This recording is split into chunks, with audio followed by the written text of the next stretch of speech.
하나님의 말씀이 영혼의 양식이라면 기도는 영혼의 호흡입니다.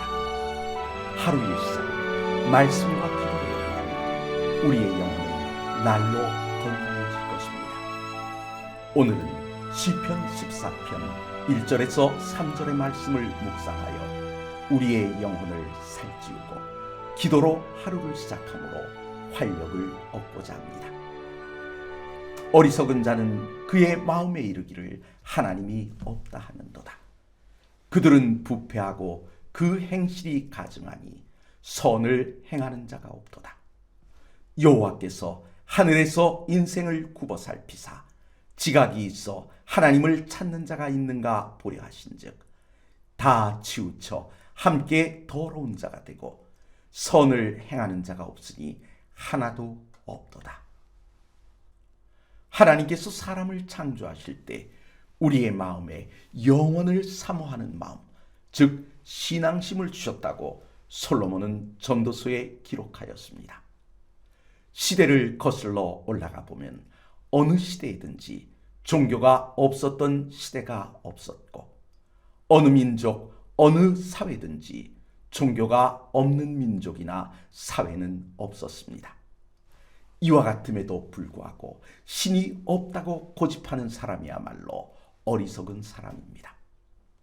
그런데 그 종교들 중 참 하나님, 세상을 창조하신 여호와를 알아보지 못하는 것이야말로 안타까운 일이 아닐 수 없습니다. 그렇다면 신이 없다고 하는 사람들의 특징은 어떤 것일까요? 신의 존재를 인정하지 않는다는 것은 자신의 연약함을 인정하지 아니하려 한다는 것과 동일합니다. 왜냐하면 신의 존재를 인정하는 순간 자신의 한계를 인정하는 것이 되기 때문입니다.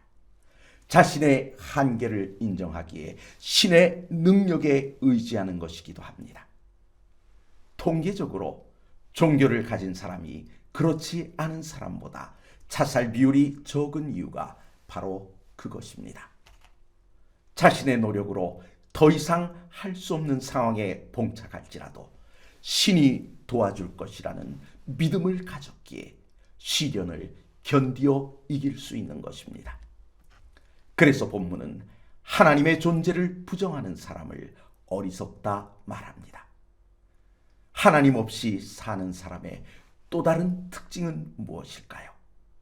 하나님을 마음에 모신 사람은 하나님의 법을 따르려 합니다. 하지만 하나님이 없다고 하는 사람의 판단 기준은 자기 자신의 생각뿐입니다. 그래서 그들은 부패한 인간의 본성에 따라 행동할 뿐 아니라 그것이 옳다고 주장합니다. 이러한 모든 사정을 다 알게 되었기에 본문은 그들은 부패하고 그 행실이 가증하니 선을 행하는 자가 없다고 단정지어 이야기한 것입니다. 하나님은 지금 하늘에서 우리를 굽어 살펴보십니다. 왜냐하면 인생들 중에 누가 하나님을 찾는지 살피기 위해서입니다. 말씀과 기도로 하루를 시작하려 하시는 성도 여러분, 우리는 입으로는 하나님이 계시다고 말하면서도 마음으로는 자신의 죄된 본성을 의지하고 있지는 않습니까? 하나님께서 성도들을 살피시면서 믿는 자를 보겠느냐고 탄식하신 이유가 혹시 우리가 아닌가 하는 것입니다. 이 시간 우리의 입의 말과 마음의 생각이 동일한가 살펴 참된 하나님의 백성으로 자신을 준비시키는 복된 아침이 되시길 간절히 바랍니다.